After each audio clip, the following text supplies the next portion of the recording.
Hello বন্ধুরা, কেমন আছো তোমরা সবাই? এই যে এতটা গরম গেল, অবশেষে কিন্তু স্বস্তি পাওয়া গেছে। মানে প্রচণ্ড পরিমাণে বৃষ্টি আমাদের এখানেও শুরু হয়ে গেছে। এতদিন যাবৎ শুনতাম সব জায়গায় বৃষ্টি হচ্ছে বৃষ্টি হচ্ছে, কিন্তু আমাদের এখানে বৃষ্টির নামগন্ধ অবধি ছিল না। শুধু গরম গরম গরম গরম বলতে মানে বীভৎস সেই গরম, মারাত্মক অবস্থা হয়েছিল। অনেক দিন পর এই বৃষ্টি দেখে শরীর মন দুটোই তো জুড়িয়ে গেল। কিন্তু বৃষ্টি এমন নেমেছে যে থামার কোনো নামই নিচ্ছে না। এর ফলে কিন্তু আরাম হলেও কিন্তু অনেকের কাজের কিন্তু প্রচুর ক্ষতি হয়ে যাচ্ছে। লোকে রাস্তায় বেরোতে পারছে না। সামনেই তো পুজো, তো পুজোর মরশুমটা বুঝতেই পারো, মার্কেটে একটু ভিড়ভাড় থাকে, তো অনেকেরই কেনাকাটার থাকে। তো দোকানদারদেরও সেরকম ব্যবসার টাইম, সেটাও কিন্তু এখন এই বৃষ্টির জন্য অনেকটাই কিন্তু ক্ষতি হচ্ছে। আমি আর সকাল সকাল স্নান সেরে নিয়েছি। স্নান সেরে একটু সময় আছে বলে আমার উপরে ছাদ বাগানে এসেছি। মানে এই যে সমস্ত গাছপালা দেখছো, এগুলো কিন্তু আমার নিজের হাতে লাগানো। শুধু আমার নয়, আমার থেকেও কিন্তু অনেক বেশি গাছ লাগিয়েছে আমার বর। মানে প্রথমে উদ্যোগটা আমিই নিয়েছিলাম, ছাদে একটা দুটো করে গাছ আমি লাগাতাম। তারপরে ওর মানে আমার বরের মধ্যে আমি এমন নেশা ঢুকিয়ে দিয়েছি যে আমার থেকে বেশি গাছের যত্ন এখন ওই করে। এই দেখো পদ্ম ফুলের গাছ, এটা স্থল পদ্ম, তাতে কড়ি চলে এসেছে। যেহেতু শরৎকাল, এখন তো পদ্ম ফুল ফোটা শুরু হয়ে যাবে। তো এখানে আরও অনেক গাছ আছে, জবা গাছ, টগর ফুলের গাছ, এই যে একটা জবা গাছ। তো এখানে বেশিরভাগ গাছই কিন্তু বলতে পারো, প্রায় বেশিরভাগ সব গাছই কিন্তু আমাদের কালেকশন করা, মানে কোনোটাই কিন্তু কেনা নয়। এই যে দেখো, আজকেই সকালে এই অ্যালামন্ডা, এই যে লাল রঙের যে অ্যালামন্ডাটা হয় না, একটা হলুদ হয় একটা লাল হয়, তো এই লাল রঙের অ্যালামন্ডার ডালটা কিন্তু আমার বর কালেকশন করে, বলতে পারো চুরি করে। তো আমরা যেখানে যেখানে গাছ দেখতে পাই ডাল হয়তো ভেঙে নিয়ে আসি বা তুলে নিয়ে আসি, তো ওটা এনেছে। ওই গাছগুলোকে আজকে মানে মাটিতে পোতা হয়েছে। আর এই যে স্পাইডার প্ল্যান্টটা দেখতে পাচ্ছ, এটাও একজনের বাড়ি থেকে সে তুলে ফেলে দিয়েছিল, সেখান থেকে নিয়ে আসা হয়েছে। তো সব কিছুই, বা আমার ননাসদের বাড়ি থেকেও অনেক গাছ আনা হয়েছে, ডাল কেটে কেটে সেগুলোকে কাটিং করে করে জলে রেখে রেখে চারা তৈরি করা হয়েছে। তো এইভাবেই কিন্তু আমরা পুরো ছাদ বাগানে গাছ লাগিয়েছি। তো বলতে পারো হয়তো এখন আমার ছাদ বাগানে কোনো ফুল দেখতে পাচ্ছ না। আসলে না, এতটা গরম পড়েছিল, গরম পড়াতে না গাছের ফুলগুলো ঠিক মতন ফুটছিল না। তো এখন যেহেতু আবার বৃষ্টি শুরু হয়েছে, আবার কিন্তু ফুল ফোটা শুরু হয়ে যাবে। আর যা ফুল ফুটেছিল সেই কটা আমি তুলে নিয়ে সকালবেলা পুজো দিয়ে দিয়েছি, এই জন্য তোমরা দেখতে পাচ্ছ না। আর অনেক দিন পর হাতে সময় পেয়েছি, ছাদটাকে একটু দেখতে এসেছি। গাছগুলো না এতটা হাওয়া দিলে না এই নরম নরম ডালগুলো সব ভেঙে যায়, তাই এগুলোকে একটু বেঁধে ঠিক করে দিলাম। গাছের ডালগুলো ভেঙে পড়ে যায় এতটা পরিমাণে যখন হাওয়া হয়।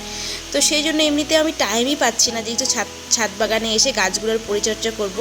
ওই বড়ি আর কি জল টল দেয়, ওই দেখে ফাঙ্গাস লাগলে একটু কাটিং করে টোরে দেয়।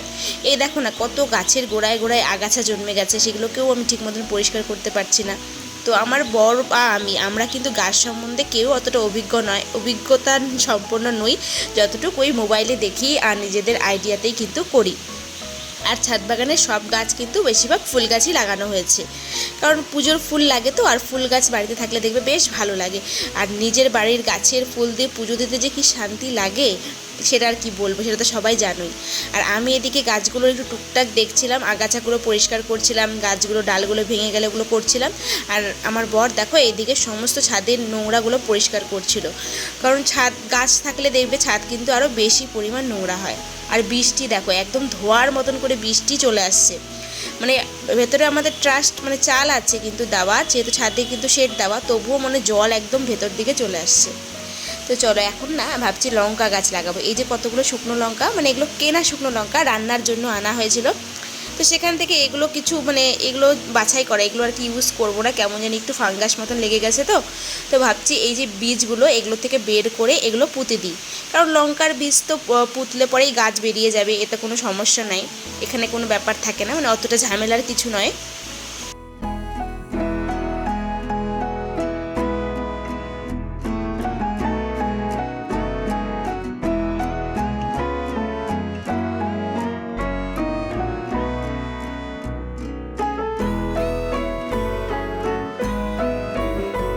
তো আমি একটা জায়গায় একটু ভেজা মাটি ছিল, সেটাকেই খুঁড়ে নিয়ে লঙ্কার বীজগুলো ছড়িয়ে দিচ্ছি। যে কটা গাছ বেরোবে, 4-5টা গাছ বেরোলেই মানে হলেই হলো। কারণ ওই যে একটা শখ, এখানে লঙ্কা কিন্তু কিনেই খাবো, কিন্তু ওই যে নিজে হাতে চারা লাগাবো, বীজ লাগাবো, গাছ হবে, সেখানে লঙ্কা ধরবে, সেটা দেখেই একটা আনন্দ। এখানে কিন্তু ওই যে ডেলি রোজকার রান্নার জন্য লঙ্কা গাছ লাগাচ্ছি সেমন কোনো কিন্তু ব্যাপার নয়, মানে এটা একটা আনন্দ, মনের শান্তি বলতে পারো। অনেকেই অনেক কাজে শান্তি খুঁজে পায়, দেখবে এই গাছ লাগানো, গাছ করা, বাগান করা, এটা কিন্তু এক একজনের নেশা, ঠিক আছে? এটা করলে কিন্তু কোনো লাভ বা কিছু কিছু কিন্তু নয়, কিন্তু এটা মনের আনন্দ, একটা শান্তি।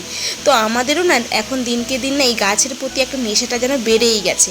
এখানে লঙ্কার চারাটা মানে বীজগুলো পুঁতে দিয়েছি।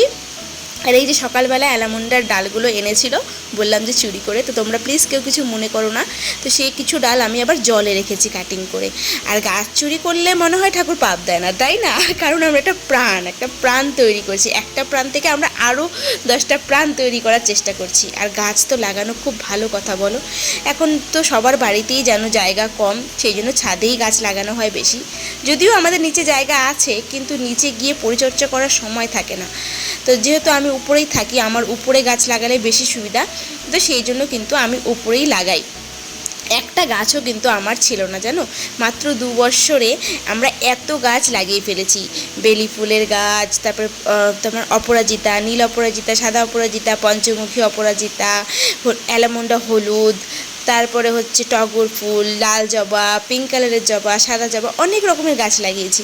সব গাছে যদিও এখনও ফুল ফোটা শুরু হয়নি, কবে যে ছাদ বাগানটা ফুলে ফুলে ভরবে আর তোমাদের সাথে শেয়ার করবো, সেই অপেক্ষাতেই আছি আর কি। আর এদিকে দেখো পুরো ছাদ কিন্তু আমার বর জল দিয়ে ধুয়ে একদম পরিষ্কার করে ফেলছে, দেখতে পাচ্ছ? আর এত জল কোথায় পাচ্ছে? এই দেখো বৃষ্টির জল কিন্তু আমরা সবসময় স্টোর করি এইভাবে, কারণ গাছে তো বৃষ্টির জলটা দেওয়া খুব প্রয়োজন। আমাদের যেহেতু ছাদে শেড দেওয়া, গাছেরা কিন্তু বৃষ্টির জল সেভাবে পায় না, সেই জন্য আমরা এইভাবে বৃষ্টির জলটাকে স্টোর করে একটা বড় জারে সেখান থেকে নিয়ে কিন্তু গাছে দিই, এবং আরও বেশি জল হলে ছাদ ধুয়ে পরিষ্কার করে দিই।